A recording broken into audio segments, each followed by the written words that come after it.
Hola, saludos a todas y a todos. Buenas noches a los colegas de España, buenas tardes a los colegas de Latinoamérica. Soy Xavi y para mí es un enorme placer estar aquí con todos ustedes para hablarles de cómo realizar un informe de tomografía y de resonancia magnética. Agradecer a Cristian y a todo el equipo de Bedcam Specialists la oportunidad de formar parte de este curso tan interesante y de estar rodeado pues de un plantel de docentes pues de primerísimo nivel.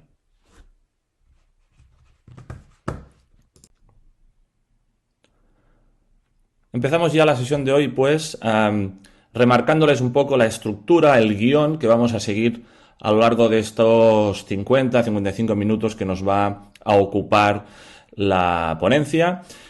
Fíjense que vamos a hablar brevemente, a modo de introducción, pues de aquellos aspectos generales que debemos recordar, que seguramente ya todas y todos tenemos claros, de las distintas técnicas de diagnóstico por imagen, en este caso tomografía-resonancia, ¿de acuerdo?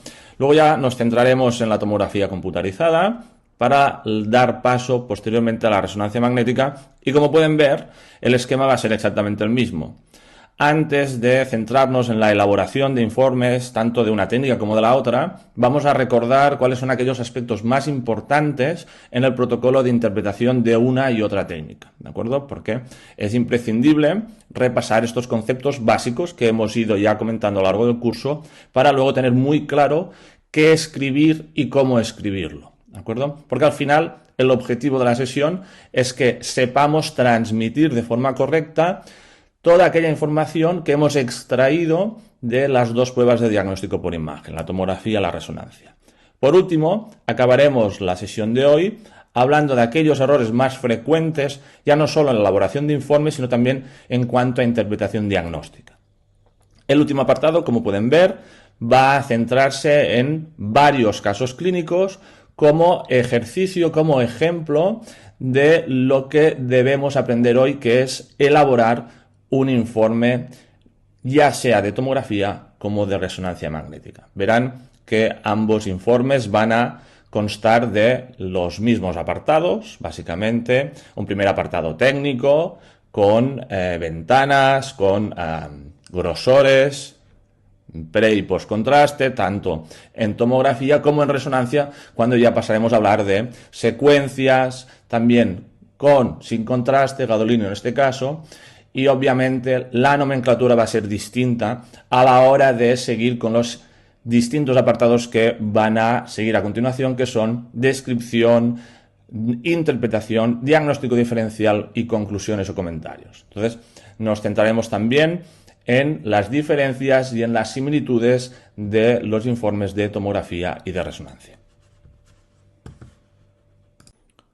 Bien, ya saben que como técnicas avanzadas de diagnóstico por imagen conocemos la tomografía, la resonancia magnética, y va a ser muy importante a la hora de utilizar estas técnicas saber identificar y localizar dónde está el problema para posteriormente llevar a cabo un estudio de tomografía o de resonancia de una región anatómica concreta. Ya saben que podemos hacer estudios de tomografía, especialmente, ya no tanto de resonancia, que también, pero luego ya se alarga mucho el tiempo de estudio.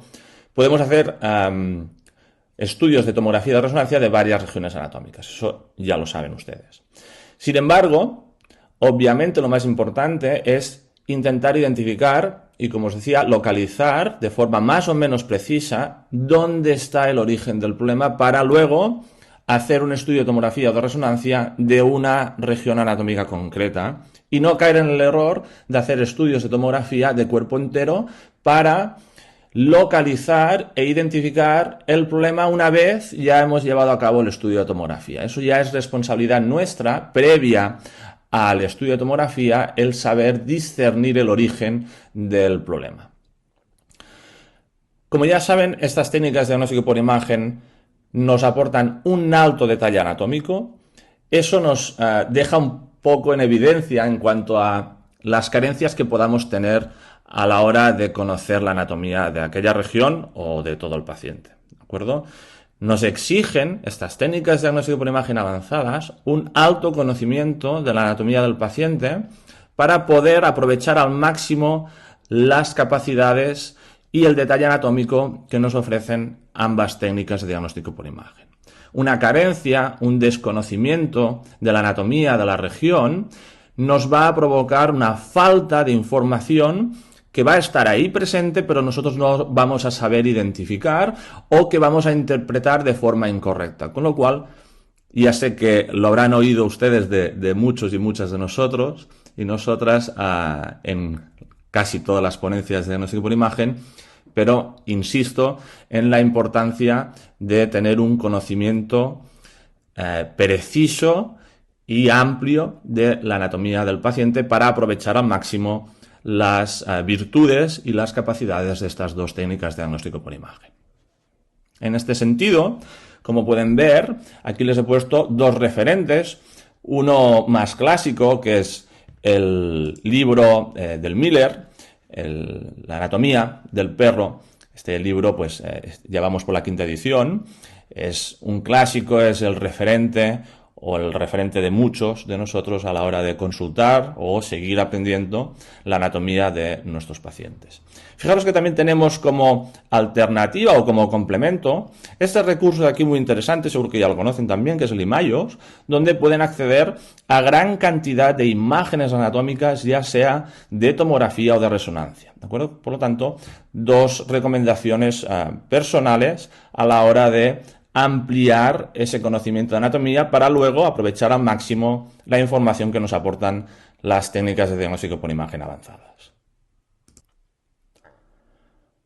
Como bien saben, estas técnicas de diagnóstico por imagen avanzadas, la tomografía y la resonancia, nos van a aportar gran volumen de información. Estamos hablando casi ya no menos de 500 imágenes por estudio, especialmente en tomografía, y hasta incluso más de 3, 4, 5.000 imágenes, obviamente dependiendo del grosor de corte, de las reconstrucciones, etcétera, y del número de regiones anatómicas, del tamaño del paciente, pero podemos recibir estudios de hasta más de 5.000 imágenes y por lo tanto es un volumen de información tan grande que también será muy importante no solo el saber interpretar, el saber escribir y transmitir la información, sino también el saber gestionar el tiempo de la mejor manera posible para obtener toda esta información de la forma más eficaz y rápidamente posible, porque si no veréis que no podemos estar mucho tiempo con un único estudio,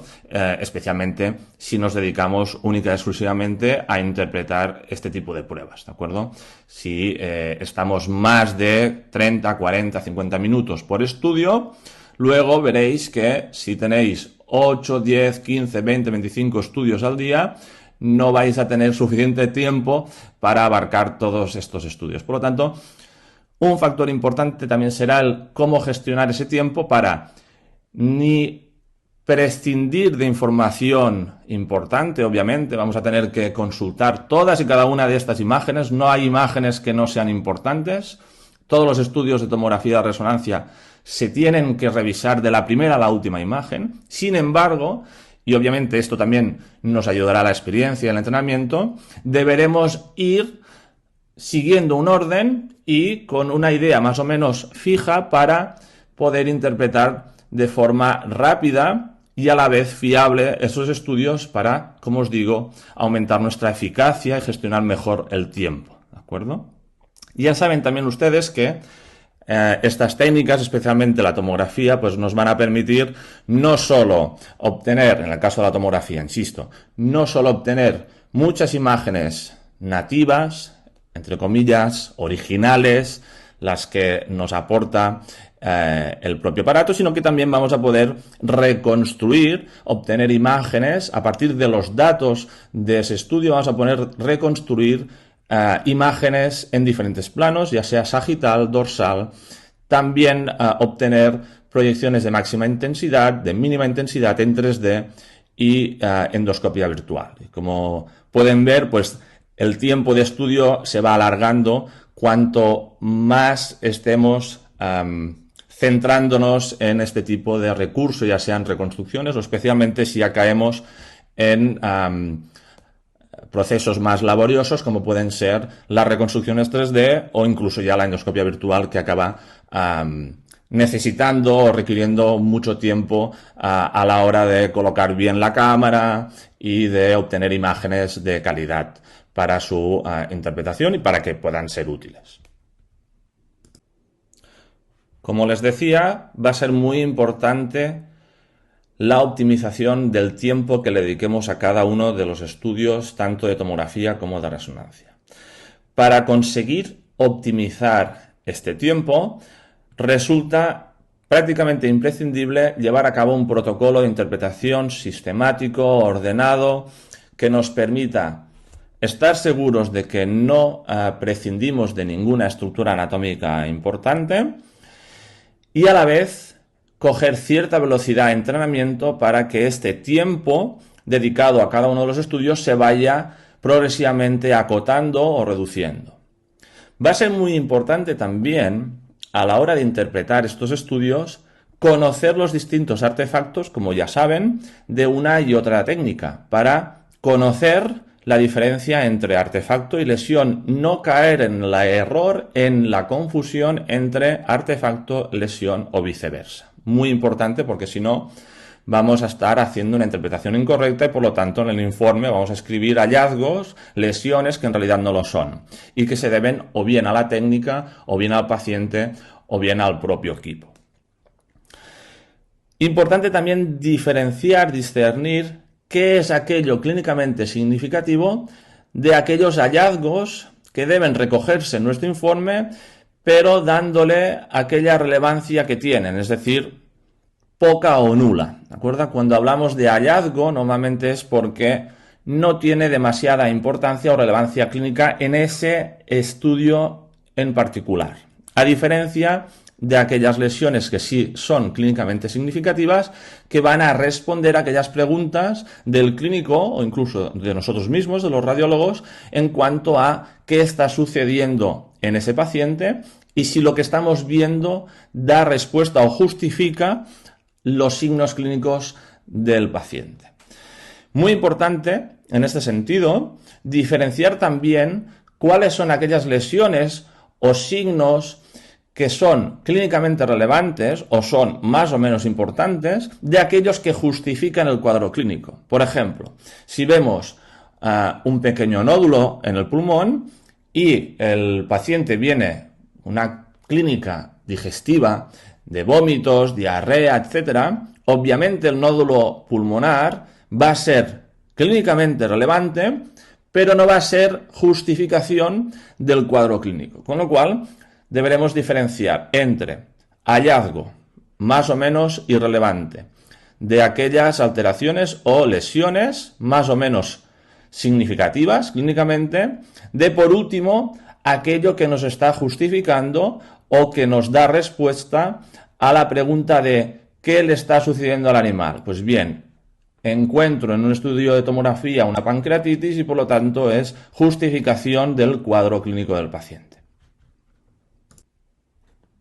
Como bien saben, y desgraciadamente, en muchos casos, la conclusión o uno de los comentarios más repetidos en los distintos informes, ya sean radiográficos, ecográficos y especialmente ya tomográficos e incluso de resonancia, es que se requiere la toma de muestras para alcanzar el diagnóstico definitivo. Y esa toma de muestras, posteriormente, se analiza, se estudia en cuanto a histopatología o anatomía patológica para darle un nombre y apellido a la lesión que estamos identificando y visualizando mediante un estudio de tomografía o de resonancia, ¿de acuerdo? Ya saben que, aun siendo técnicas de diagnóstico por imagen avanzadas, en muchos casos no son la panacea ni son la respuesta a todo, sino que forman parte de un protocolo diagnóstico donde vamos a obtener muchísima información, pero en ocasiones para llegar al diagnóstico definitivo, para saber el nombre y apellido de aquella patología que está provocando una serie de signos clínicos al paciente, vamos a tener que tomar una muestra, ya sea mediante tomografía, mediante líquido cefalorraquídeo, mediante ecografía, y enviarla a nuestros colegas, los patólogos, para que, mediante el estudio histopatológico, nos permiten alcanzar este diagnóstico definitivo o este nombre y apellido de la patología. Muy bien, vamos a centrarnos ahora ya en la tomografía computarizada para hablarles, como les comentaba al inicio de la sesión, tanto del protocolo de interpretación de tomografía como de la propia elaboración de estos informes de tomografía computarizada. Bien, en cuanto a protocolo de interpretación de tomografía, vamos a recomendar revisar las series precontraste y las postcontraste de forma conjunta, simultánea, una al lado de la otra, ya sea en la misma pantalla o en pantallas distintas, pero importante que sea al mismo tiempo. ¿Por qué? Pues obviamente, como ya saben, hay lesiones que en las series precontraste van a pasar más o menos desapercibidas porque van a mostrarse isoatenuantes respecto a los otros tejidos blandos, por ejemplo, y van a evidenciarse de forma clara en las series postcontraste porque estas lesiones captan y realzan con el contraste. De la misma manera, hay lesiones que van a ser muy evidentes en las series precontraste, como pueden ser calcificaciones, mineralizaciones, cuerpos extraños radiodensos, que pueden llegar a pasar más o menos desapercibidas en las series postcontraste porque en general todo es más brillante, es decir, un cálculo en el uréter es muy fácil de identificar en las series precontraste. Sin embargo, si tenemos la mala suerte de estar valorando ese uréter en el momento en que está lleno de contraste, ese contraste va a enmascarar el cálculo y por lo tanto puede pasar desapercibido. De aquí que sea muy importante esta interpretación conjunta de las series pre-contraste y las series post-contraste para poder identificar todas aquellas lesiones que sean más evidentes en una serie u en otra. También pueden revisarse de forma simultánea los algoritmos de media y alta frecuencia. Ya saben que los algoritmos de media frecuencia son aquellos que nos permiten visualizar de forma correcta el tejido blando, mientras que aquellos de alta frecuencia nos van a permitir visualizar de forma correcta el hueso y el pulmón. Muy importante también que tengan en cuenta el nivel y el ancho de ventana, que se os explicó en las primeras sesiones del curso, y cómo jugar con estos valores para contrastar más o menos estas imágenes que de por sí veréis que vais a utilizar unas configuraciones estándar tanto de ancho como de nivel de ventana, pero que va a ser muy interesante, especialmente en estudios que requiera contrastar mucho la imagen, como pueden ser cambios sutiles de atenuación, ya sea del parénquima esplénico como del parénquima hepático. En estos casos, normalmente no nos sirve la configuración estándar de nivel y ancho de ventana, sino que tenemos que jugar mucho con ese contraste para poder identificar lesiones que puedan pasar desapercibidas con la configuración estándar tanto de nivel como de ancho de ventana. Muy importante en los estudios de angio-TC valorar si el vaso que nos interesa especialmente, valorar si puede existir o no una derivación, una comunicación, llega el contraste de forma evidente y en su máxima intensidad. Muy importante porque si no obtenemos un estudio con ese vaso en cuestión realzado en su máxima potencia, deberemos repetir el estudio para valorar esa posible derivación o comunicación portosistémica. Muy importante, de nuevo, en estos estudios, como les comento, saber si se está haciendo bien el estudio y saber si ha llegado ese contraste a ese vaso en particular para obtener un estudio de calidad diagnóstica que podamos interpretar posteriormente y saber si existe o no una derivación o una comunicación portosistémica. Si ese contraste no llega al vaso o a los vasos que nos interesan, no vamos a poder interpretar ese estudio, no va a ser de calidad diagnóstica y por lo tanto el objetivo, que es discernir si existe o no una comunicación portosistémica, no vamos a poder dar una respuesta a esa duda.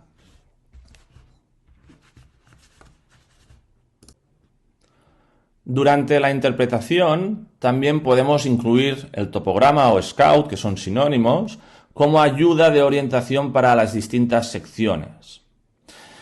Esto tiene especial interés en los inicios del entrenamiento de interpretación de tomografía, en aquellos primeros estudios donde podemos tener dudas sobre la imagen que estamos interpretando o la zona de la región anatómica que estamos visualizando en pantalla.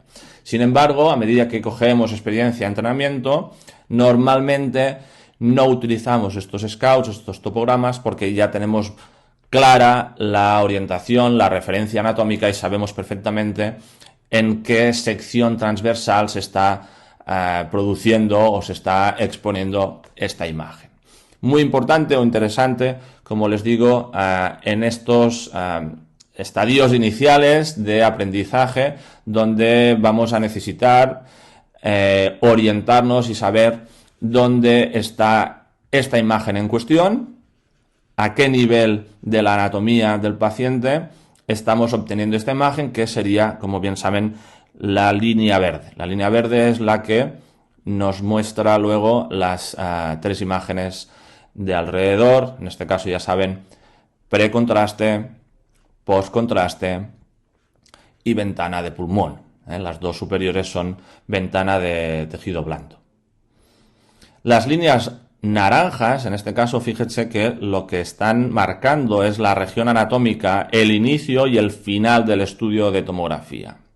Por lo tanto, estamos obteniendo un estudio de tomografía del abdomen y el corte que se visualiza en pantalla, estos tres, hacen referencia a la línea verde. Estamos cortando por aquí.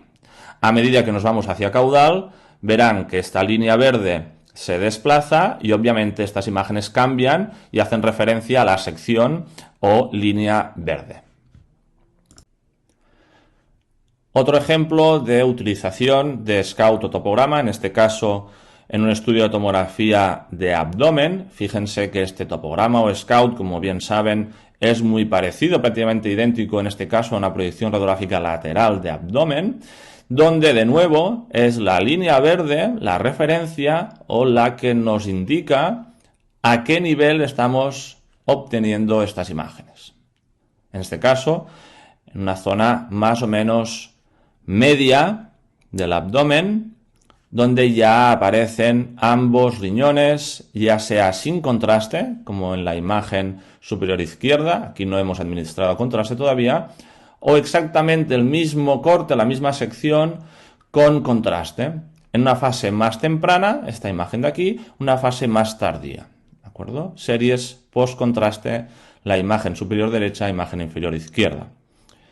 De nuevo, la línea naranja en este caso nos indica el inicio del estudio y la más caudal, la del final del estudio, no aparece en pantalla porque iba más allá de la anatomía del paciente y de aquí que no se visualice en este caso. Pero normalmente vemos la más craneal, la más caudal como márgenes del inicio y el final del estudio de tomografía y de nuevo, insisto, la línea verde es la que nos indica dónde se visualizan estas estructuras anatómicas. ¿A qué nivel de la anatomía estamos visualizando estas secciones transversales?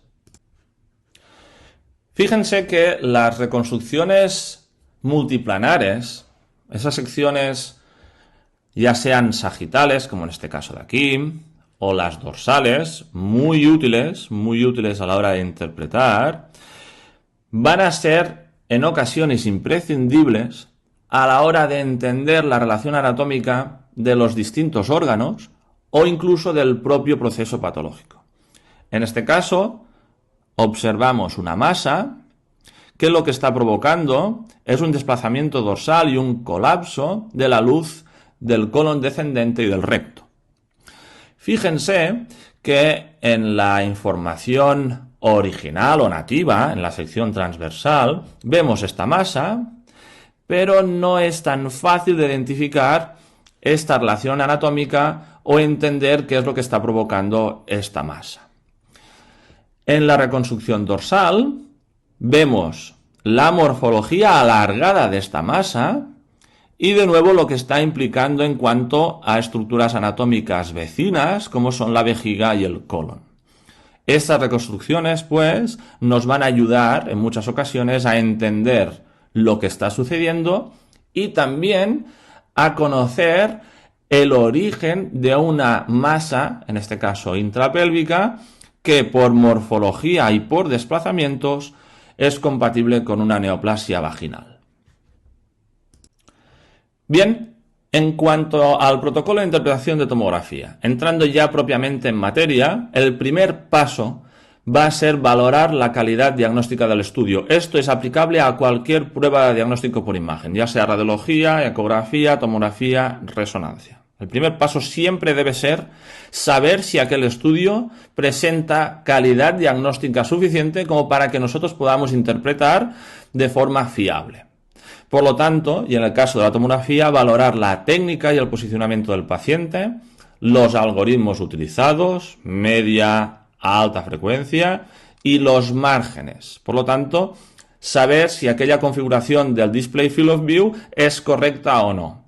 Ya saben que va a ser muy importante no tanto la configuración de este Display Field of View, sino el Scan Field of View, que es el que nos va a limitar luego la información anatómica obtenida en el estudio.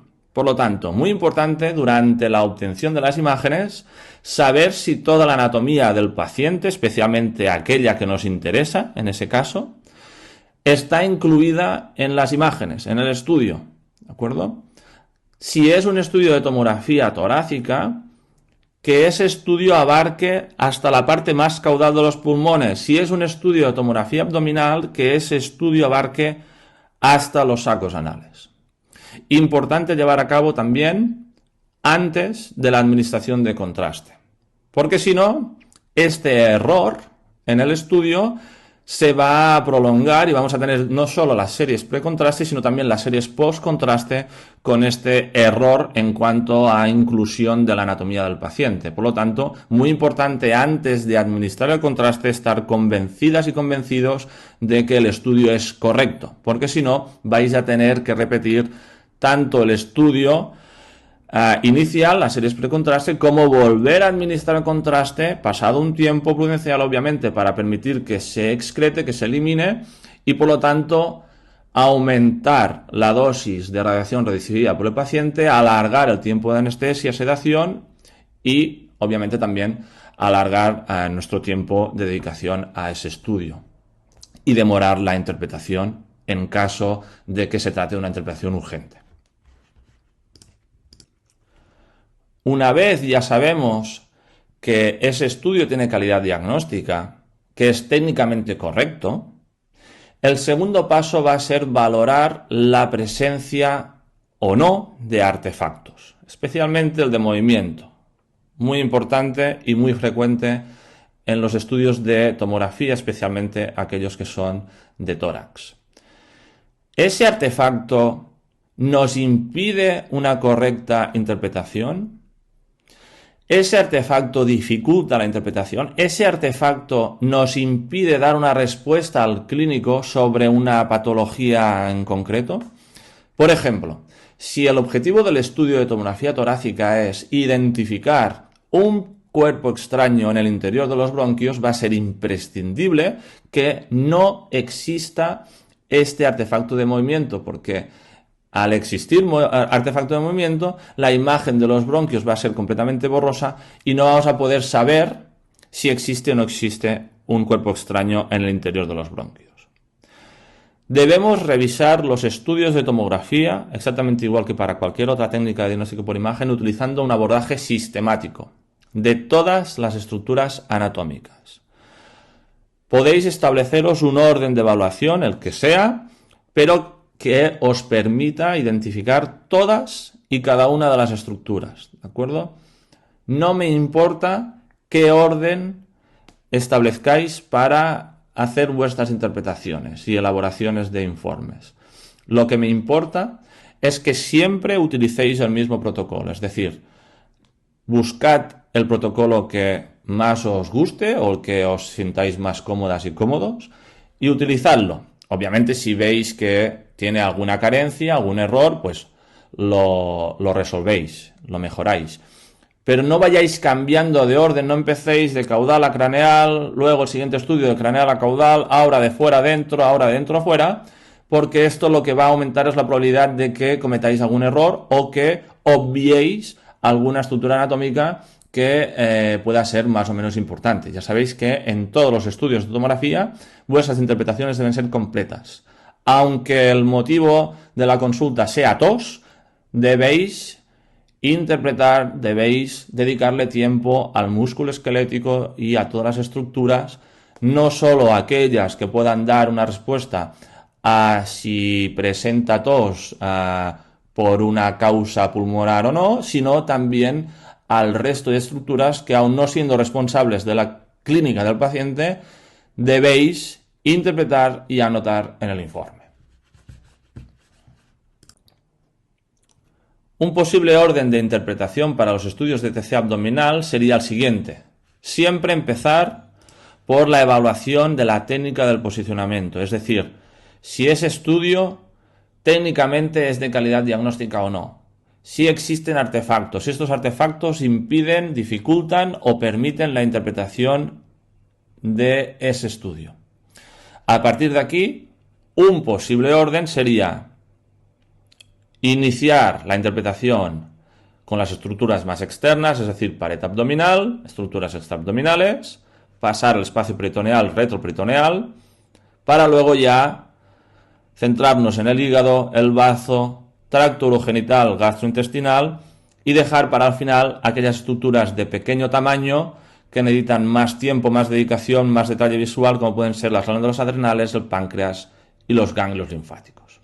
Este es uno de los posibles órdenes de interpretación, pero como os digo, existen múltiples opciones y posibilidades y deberéis encontrar el que mejor se ajuste a vuestras necesidades, o el que mayor comodidad y sobre todo seguridad os transmita, y irlo aplicando de forma constante para ir ganando pues la seguridad, entrenamiento, experiencia y velocidad a la hora de interpretar esos estudios de tomografía.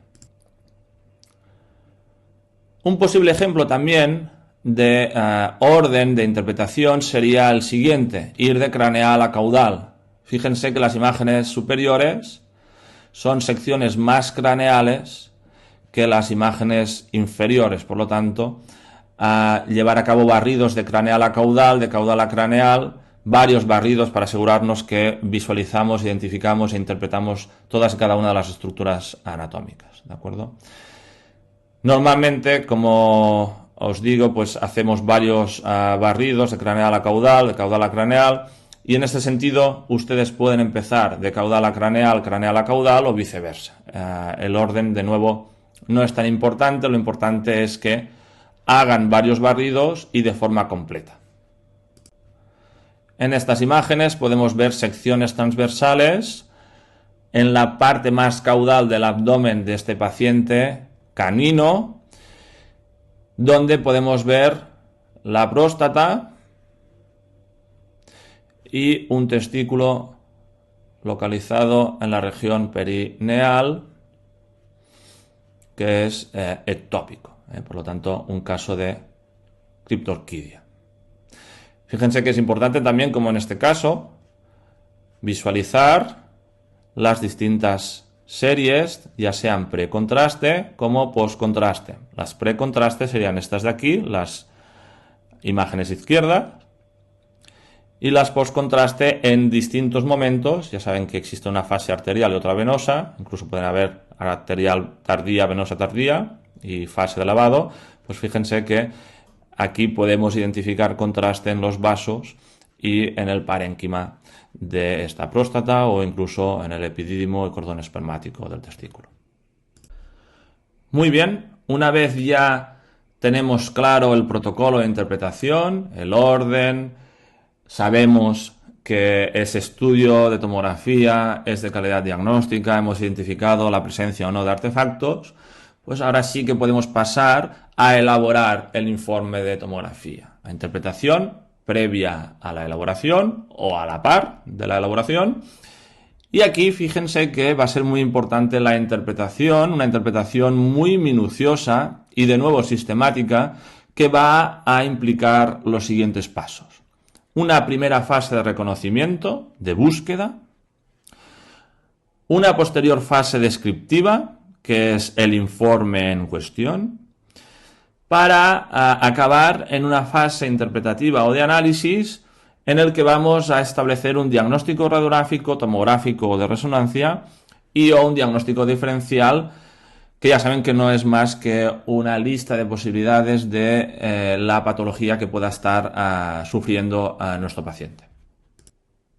En cuanto a la fase de reconocimiento, existen dos patrones de búsqueda, el sistemático y el basado en hipótesis. Vamos a empezar hablando del patrón de búsqueda sistemática, que no es más que interpretar órgano por órgano, sistema por sistema o región anatómica por región anatómica, especialmente órgano por órgano y sistema por sistema.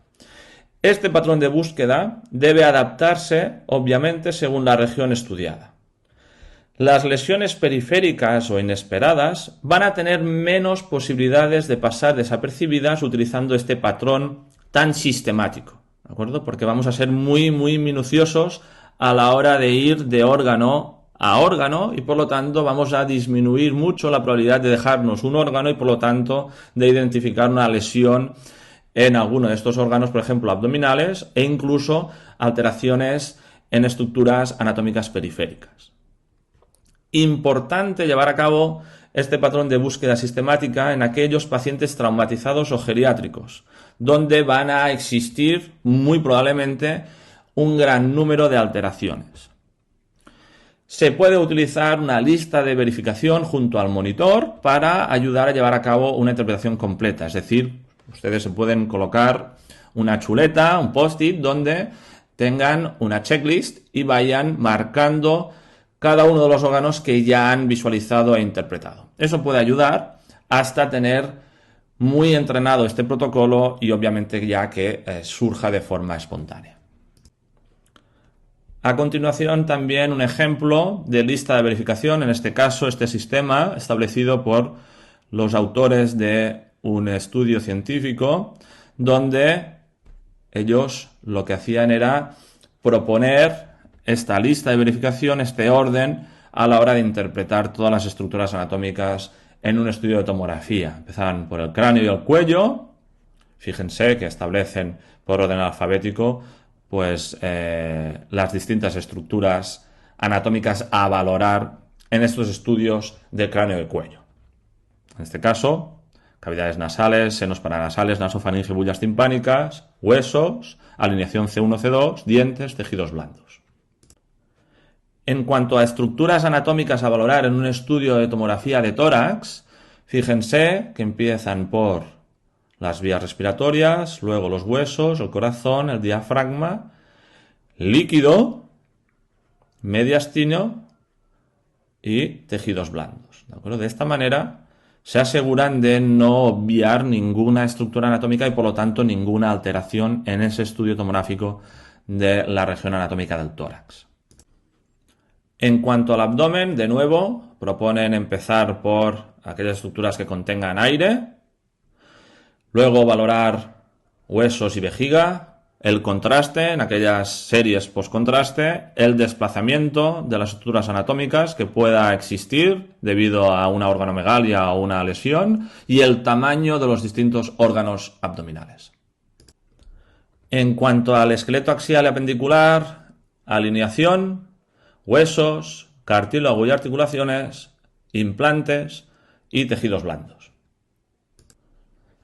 El patrón de búsqueda basado en hipótesis consiste en formularnos una serie de preguntas sobre el estudio de TC basándonos en la información del paciente. Las respuestas que nosotros mismos obtengamos de ese estudio de la interpretación van a servir para elaborar una serie de hipótesis que luego van a condicionar o van a influir en la dirección de búsquedas de información adicionales. Esto lo que nos permite es ayudarnos a entender, a comprender qué características de esa interpretación, de ese estudio encajan y cuál es el diagnóstico más probable. Obviamente, en este patrón de búsqueda basado en hipótesis, vamos a utilizar la historia clínica del paciente durante la interpretación. A diferencia del patrón de búsqueda basado en esa interpretación sistemática, donde vamos a poder utilizar o no, en función de preferencias personales, la historia clínica durante la interpretación. En ocasiones hay profesionales que esta historia clínica la utilizan a posteriori y hacen una interpretación inicial en frío para luego volver a interpretar y reconsiderar los signos, ya sean radiográficos o tomográficos, con la información de la historia clínica del paciente. Por lo tanto, fijaros que hay estos dos patrones de búsqueda, uno que consiste en interpretar órgano por órgano, sistema por sistema, sistemático, y otro basado en hipótesis, donde vamos a enfocar la interpretación de forma más o menos directa, basándonos en una serie de preguntas, respuestas que obtenemos en el estudio, elaborando una hipótesis y, por lo tanto, siguiendo esa hipótesis vamos a buscar otros posibles hallazgos o signos en el estudio para ver si encajan o no con la hipótesis elaborada. En cuanto a la fase descriptiva, identificaremos y describiremos todas las alteraciones presentes en el estudio. Por lo tanto, los signos radiográficos, tomográficos o presentes en ese estudio de resonancia. Vamos a detallar el tamaño, la forma, el contorno, márgenes, número, posición y densidad de cada una de las estructuras anatómicas y alteraciones presentes en ese estudio. Por lo tanto, de nuevo, valoramos para cada una de las estructuras anatómicas si lo que estamos visualizando se trata de una característica anatómica normal, si se trata de un artefacto debido a error de posicionamiento o de técnica, o si realmente se trata de una lesión patológica. Muy importante, por lo tanto, este ejercicio de interpretación y de diferenciación entre una característica anatómica normal, un artefacto o una lesión patológica. Vamos a hablar ahora brevemente de cada uno de estos aspectos a describir en un estudio de tomografía. El tamaño, ya saben ustedes que puede estar aumentado o disminuido. Aumentado pues en casos de hipertrofia, hiperplasia, inflamación, neoplasia, edema, congestión, torsión y alteraciones quísticas, o disminuido en casos de atrofia, hipoplasia y anomalías congénitas. En cuanto a forma o morfología, la lesión puede estar localizada o ser una alteración difusa debido a traumatismos, hipertrofia, hiperplasia, neoplasia, necrosis o ulceración. El número también puede estar aumentado, por ejemplo, centros de osificación, si se trata de una anomalía congénita, o disminuido en casos de ectopia o anomalía congénita, casos de, por ejemplo, de agenesia renal, ¿de acuerdo? Tamaño de ese órgano, morfología, forma de ese órgano y el número. Debemos valorar también la posición de ese órgano, si existe desplazamiento del propio órgano o de estructuras anatómicas vecinas, como en casos de efecto masa, tracción, torsión, ectopia y hernia o ruptura. La atenuación o la densidad de esa estructura anatómica, si está aumentada, como en caso de acúmulo de líquido o tejido blando en el interior de una estructura aérea, cálculos, mineralizaciones en los tejidos blandos, o bien disminuida por acúmulo anormal de aire y osteopenia. Por último, valorar también el realce de contraste para conocer la atenuación antes y después de la administración del mismo.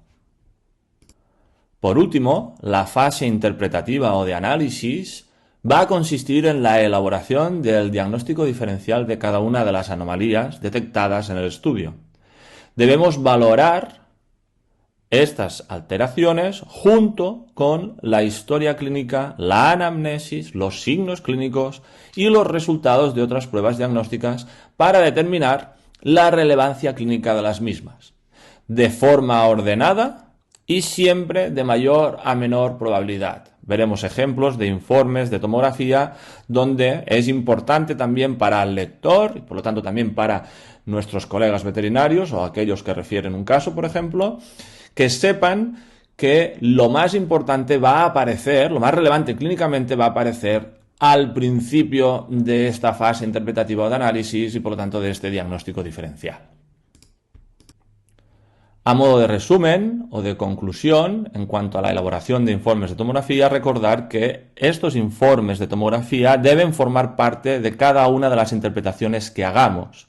Obviamente no podemos dejar un estudio de tomografía sin interpretar y de la misma manera no podemos dejar una interpretación sin su correspondiente informe tomográfico. En estos informes de tomografía vamos a especificar inicialmente la identidad del paciente, especie, raza, edad, sexo, fecha del estudio para posteriores comparaciones de estudios del mismo paciente, región anatómica, el grosor de corte, los algoritmos utilizados y si se trata de un estudio de tomografía con contraste o no. La gran mayoría de los estudios que llevamos a cabo son con contraste, es decir, disponemos de series pre y post contraste a no ser que exista una contraindicación médica que suponga un riesgo administrar este contraste al paciente. Vamos a especificar en este informe, obviamente, la calidad del estudio. Si el Scan Field of View y el Display Field of View son correctos, si se incluye toda la anatomía del paciente, como hemos comentado anteriormente, si existen o no artefactos, los vamos a identificar y a especificar, especialmente aquellos relacionados con el posicionamiento, con el movimiento del animal, el artefacto de respiración, etcétera. Vamos a especificar los signos radiográficos de mayor a menor relevancia, es decir, los más importantes en primer lugar, los de menor importancia a continuación. Vamos a establecer un diagnóstico diferencial donde integraremos la información clínica y vamos a establecer una serie de recomendaciones, conclusiones, consejos que básicamente suelen incluir otras pruebas complementarias que, como hemos dicho, van a centrarse en muchas ocasiones en la toma de muestras y su estudio histopatológico posterior. Las estructuras consideradas normales pueden mencionarse o no para confirmar que han sido valoradas. Esto depende un poco de cada radiólogo o radióloga que, bajo su criterio va a incluir esta información o no. También depende en muchas ocasiones de la extensión del propio informe y bajo su criterio va a especificar o no las estructuras anatómicas que no presentan alteraciones y especialmente en función de la relevancia en ese caso clínico en particular. Aquí les he adjuntado un par de ejemplos de informes de tomografía donde pueden ver los datos del centro de referencia, a continuación los datos del paciente, nombre propietario, nombre del paciente, especie, raza, sexo, fecha de nacimiento, edad y el peso del animal. Obviamente, a continuación incluimos la historia clínica de este paciente para ya pasar a el informe de tomografía propiamente dicho, donde se incluye la técnica, como les comentaba, región anatómica, en este caso cuello, tórax y abdomen, el grosor de corte, 1,25, los algoritmos que hemos utilizado, alta y media frecuencia, con ventanas de pulmón y tejido blando respectivamente, reconstrucciones, que en este caso obtuve reconstrucciones multiplanares, tanto sagitales como dorsales, y además también utilicé las proyecciones de máxima intensidad y de mínima intensidad para valorar el pulmón. Contraste, se administró contraste en este estudio, por lo tanto series pre y post contraste. Y en cuanto a calidad del estudio, artefactos, existe movimiento respiratorio, sin embargo no afecta a la interpretación y por lo tanto consideramos que este estudio es de calidad diagnóstica. A partir de aquí, una vez hablada y tratada esta técnica del estudio tomográfico, pasamos a la descripción propiamente dicha, valorando las distintas regiones anatómicas de interés. En este caso el tórax, fíjense, Aquí se describen las alteraciones, estructuras nodulares, atenuación, si es homogénea, si los márgenes están bien definidos o no, dónde están localizadas, el tamaño. Luego se pasa a describir los bronquios, parénquima pulmonar, tráquea, etc. Una vez descritas las regiones anatómicas del cuello y del tórax, pasamos a describir el abdomen. Este orden, de craneal a caudal, se puede utilizar o pueden establecer un orden distinto y empezar, por ejemplo, por el abdomen, si consideran que la sospecha clínica puede tener su origen o su explicación en esta región anatómica concreta, ¿de acuerdo? Pueden empezar de craneal a caudal, de caudal a craneal, en función de preferencias personales y obviamente también en función de si una de las regiones anatómicas incluidas en ese estudio tienen más importancia clínica que las otras. Entonces, pueden ustedes priorizarla también durante la descripción o interpretación de ese estudio.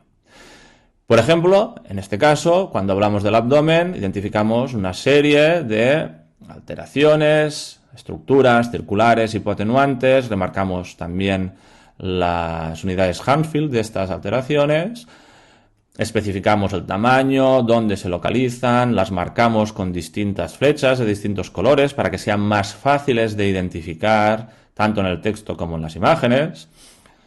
Hablamos también del tamaño adrenal, en este caso ligeramente aumentado. Y finalmente remarcamos también algunas alteraciones presentes en el parénquima hepático. Fíjense que a continuación pasamos ya a interpretar estas lesiones. Inicialmente las describimos, las identificamos, las localizamos y a posteriori lo que hacemos es darle un significado clínico a lo que estamos observando, interpretarlas. Los nódulos pulmonares, por ejemplo, son compatibles con metástasis pulmonares y menos probablemente con granulomas, ya sean parasitarios o fúngicos, abscesos, neoplasia pulmonar primaria. En cuanto a hallazgos bronquiales compatibles con esta serie de patologías, y fíjense que pueden especificar esta interpretación también en cuanto a orden por regiones, es decir, empezar por el tórax, la región anatómica que han descrito inicialmente, o pueden hacer un orden según relevancia clínica. Eso también en función de preferencias personales. Yo normalmente lo que utilizo es, a no ser que exista mucha variedad en cuanto a relevancia clínica, sigo el mismo orden en la descripción que en la interpretación, a no ser que existan lesiones, como les digo, en abdomen que sean mucho más relevantes que muchas otras en tórax. Entonces utilizo un orden de relevancia, en función de el caso clínico a interpretar. Por último, como último apartado, fíjense, después de la descripción y la interpretación, conclusión, comentarios, recomendaciones, donde podemos recomendar más pruebas diagnósticas, ya sea una ecocardiografía, ya sea una toma de muestras, ya sea una broncoscopia, un lavado broncoalveolar, etc. Aquí tienen otro ejemplo de informe de tomografía, donde de nuevo en el primer apartado hablamos de la técnica, pasamos a la descripción con flechitas, señalando, identificando y describiendo esas alteraciones. Es importante también establecer un orden en cuanto a estructuras anatómicas de una región anatómica concreta. Por ejemplo, el tórax, empezar hablando de los bronquios, tráquea, bronquios, parénquima pulmonar, etc. ¿De acuerdo? Fíjense que en este caso seguimos describiendo alteraciones, en este caso a nivel de los bronquios, finalmente tráquea, y luego ya vamos a hablar de otras estructuras torácicas, como en este caso alteraciones identificadas en el arco aórtico y ganglios linfáticos de esta región anatómica. Aquí tienen otras alteraciones, en este caso en estructuras anatómicas periféricas o extratorácicas, como pueden ser las costillas, reconstrucciones en 3D, para ayudar a comprender estas alteraciones costales, en este caso, y otros hallazgos como los frecuentes picos de loro o espondilosis que encontramos en pacientes geriátricos. Por último, el diagnóstico, la interpretación, dando nombre y apellido y relevancia clínica a cada una de las alteraciones identificadas en la descripción. Y como último apartado, de nuevo, las conclusiones, donde se recomienda, en este caso, como no, una muestra pues de lavado broncoalveolar más menos broncoscopia para cultivo antibiograma. Muchas ocasiones verán conclusiones muy parecidas. Toma de muestras para identificar finalmente el nombre y apellido de esa patología y alcanzar el diagnóstico clínico definitivo. Pasamos ahora a hablar más brevemente de la resonancia magnética, donde verán que es muy parecido a los informes de tomografía con algunas pequeñas diferencias. En cuanto al protocolo de interpretación de resonancia magnética, recordarles que algunas enfermedades pueden tener una presentación muy parecida, por ejemplo un glioma, un infarto isquémico, pueden mostrarse de manera parecida. Tener en cuenta siempre los datos del paciente, como les hablaba también en el caso de los informes de tomografía, edad, sexo, raza, especie, presentación y progresión de los signos clínicos, y de nuevo exactamente lo mismo que con la tomografía, identificar los artefactos, variantes normales y los hallazgos. En cuanto al protocolo de interpretación de la resonancia magnética, recordarles que debemos tener un conocimiento básico de la neuroanatomía. Ya saben ustedes que la resonancia magnética es una prueba diagnóstica muy importante en la especialidad de la neurología. Vamos a valorar en muchos casos el sistema nervioso central y por lo tanto debemos tener un conocimiento básico de esta neuroanatomía de nuestros pacientes.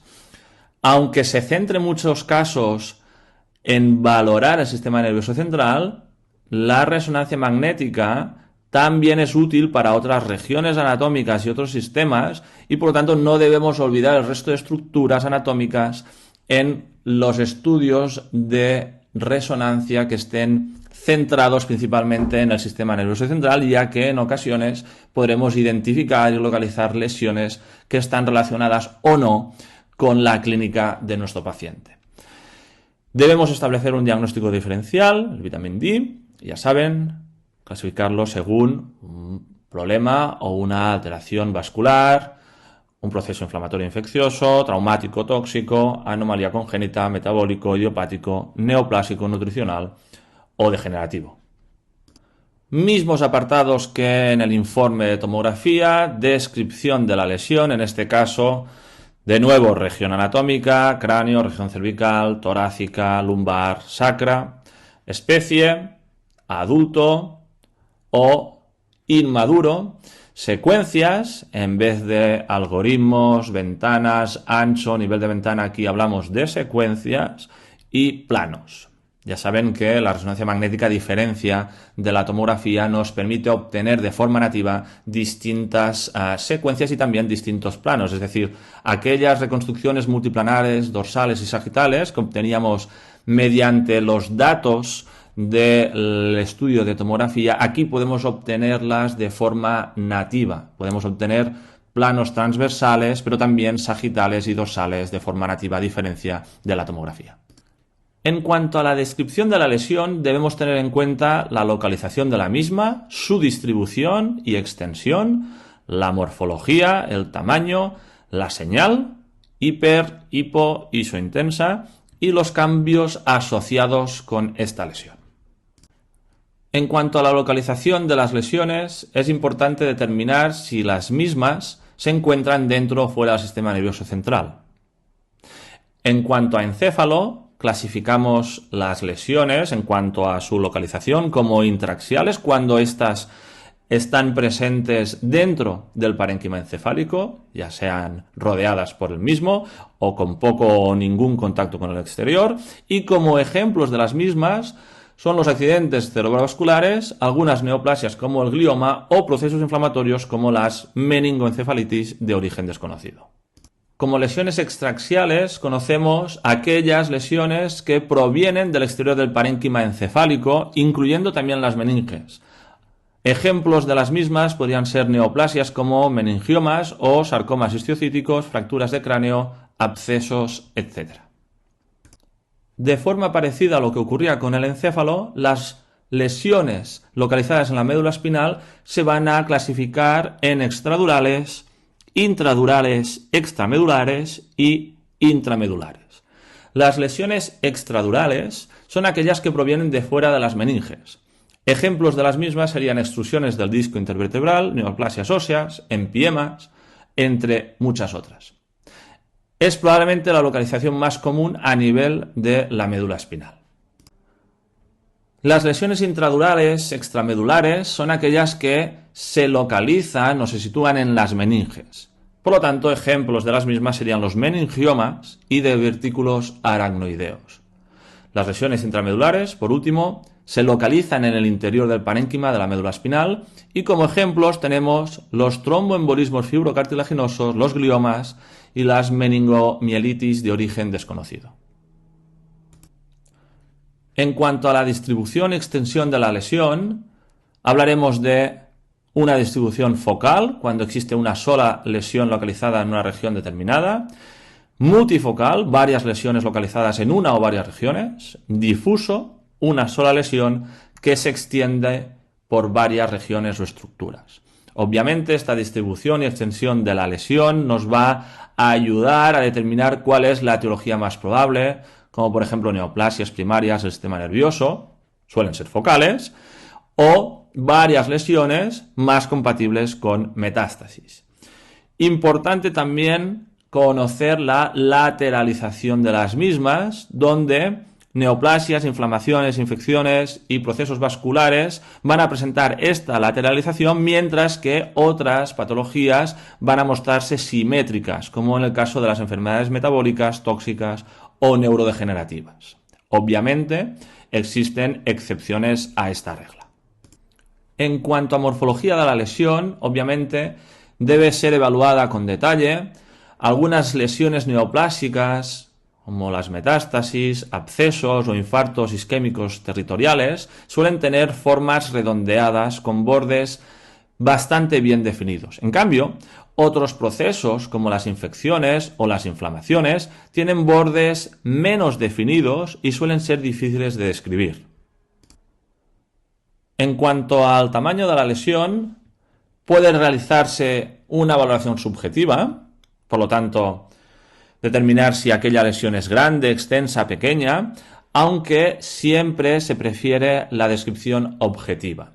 Debemos medir la lesión siempre que sea posible y, por lo tanto, cuando presente bordes bien definidos y una distribución focal, o bien describir la extensión de esta lesión.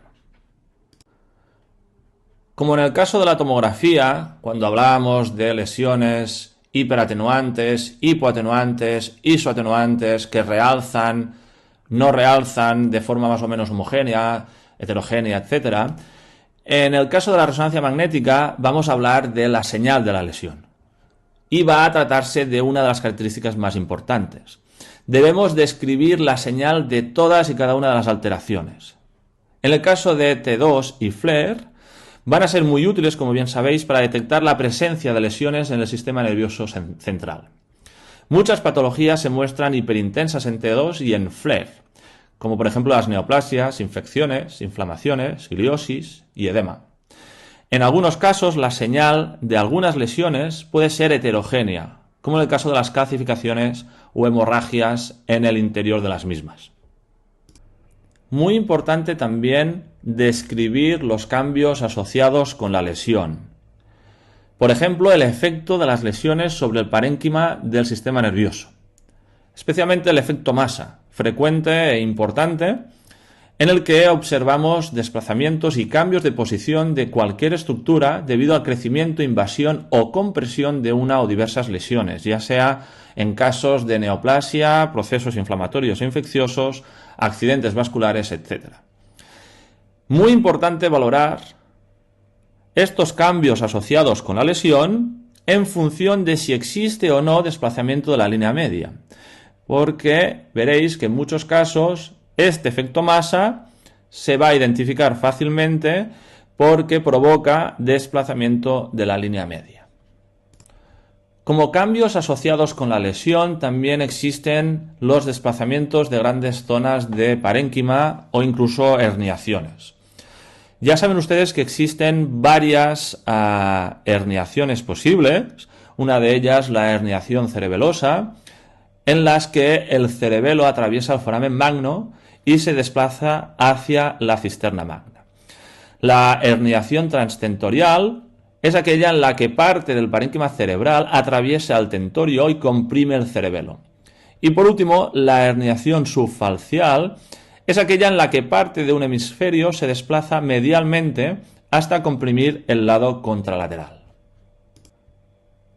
Una vez descrita la lesión, y como hemos visto, por lo tanto, la localización, la distribución y extensión de la misma, la forma, el tamaño, la señal y los cambios asociados con la misma, deberemos describir también el tejido que rodea a esta lesión. Lesiones en la glándula pituitaria, sistema ventricular, meninges o incluso huesos del cráneo y de la columna vertebral. Importante prestar atención a los nervios craneales y espinales, sistema nervioso periférico, por lo tanto.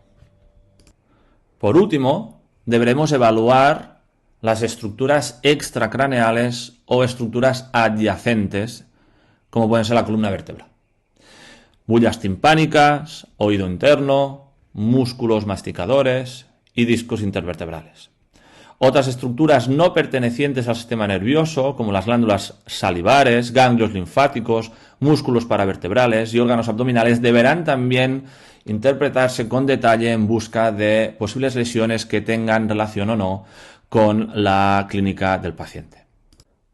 Ya hemos hablado pues de la elaboración de los informes de tomografía y resonancia magnética y vamos a hablar ahora brevemente de cuáles son aquellos errores más frecuentes tanto en la elaboración de unos como de otros. Suelen ser errores comunes y frecuentemente multifactoriales.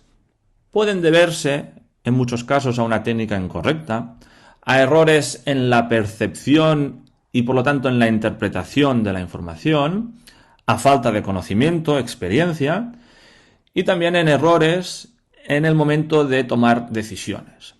Nos podemos encontrar con falsos negativos, que son aquellas lesiones que han pasado desapercibidas, o bien porque son sutiles, o porque se encuentran en regiones anatómicas complejas. Falsos positivos, cuando una estructura normal se considera erróneamente alteración. Aquellos casos en los que artefactos mimetizan una patología y por lo tanto no los identificamos como tal, sino que consideramos que se trata de una alteración. O en aquellos casos en los que la medición de un órgano normal está fuera del rango de normalidad y nosotros consideramos que el hecho de que esté fuera del rango de normalidad se trata de una alteración cuando en realidad es una variación anatómica o no se trata de una patología como tal. Importante detectarse de forma correcta una lesión e interpretarla como tal, porque en ocasiones uno de los errores también más frecuentes es detectar una lesión de forma correcta, pero interpretarla de forma incorrecta. Es decir, traducirla, transformar esa información de forma incorrecta. Por último, vamos a comentar dos casos clínicos a modo de entrenamiento, a modo de ejemplo a la hora de interpretar y por lo tanto también a la hora de transcribir esa información que obtenemos de la interpretación y pasarla a un informe, ¿de acuerdo?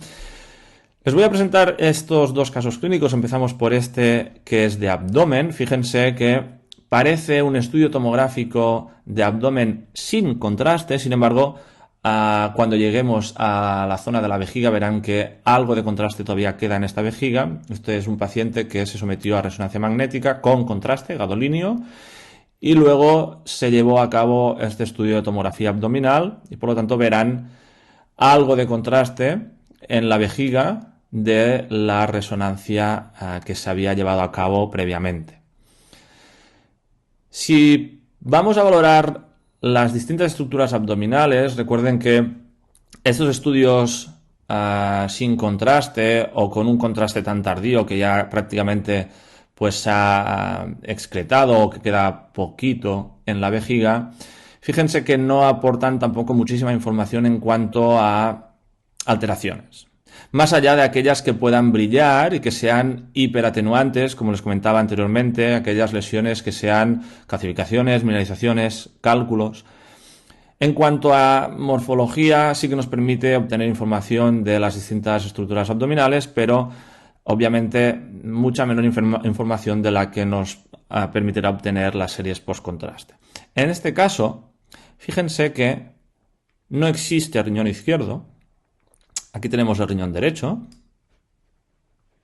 Y cuando esperamos visualizar el riñón izquierdo, no aparece en ninguno de los casos. Por lo tanto, estamos frente a un caso de agenesia renal. Y me pareció interesante compartir con ustedes este caso porque es el típico caso que la alteración es tan evidente que puede pasar desapercibida. Es decir, no estamos acostumbrados o no solemos contar el número de riñones, ni el número de hígados, ni de lóbulos, etc. Por lo tanto, hay lesiones o alteraciones que son muy evidentes y no por eso son sinónimas de fáciles de identificar. Muy importante que valoren ustedes aquellos aspectos que hemos remarcado en la descripción de las lesiones, es decir, el número, el tamaño, la atenuación, en el caso de la tomografía, la morfología, etc. ¿De acuerdo? En este caso, agenesia renal izquierda.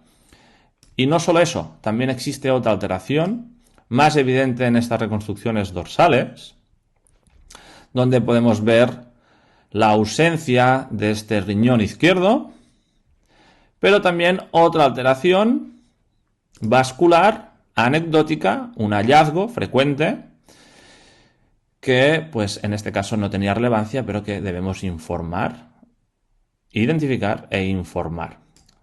Se trata de una vena cava caudal que se bifurca a la altura del riñón derecho. No existe riñón izquierdo y esta vena cava caudal se bifurca en dos. Vena cava caudal, por lo tanto, doble o duplicada. Otro caso clínico que quería compartir con ustedes, de nuevo un estudio tomográfico de abdomen. Este es un paciente en el que existe un único testículo escrotal. Se llevan a cabo varias ecografías e incluso una laparotomía exploratoria sin identificar el otro testículo, el testículo criptórquido. Se remite el caso para su estudio de tomografía de abdomen con objetivo de identificar y localizar el testículo perdido. Fíjense que el testículo criptórquido no existe a nivel intraabdominal, sino que aparece caudalmente casi al final de la anatomía del paciente. Lo vuelvo a poner. Parénquima hepático. Es un estudio tomográfico con contraste. Estómago. Riñón derecho. Aparecerá en este caso riñón izquierdo. Uréter derecho. Digestivo, ases intestinales, uréter izquierdo, vejiga, colon descendente recto, próstata y fíjense que al final del paciente aparece este testículo criptórquido en la región perineal. Por lo tanto, muy importante.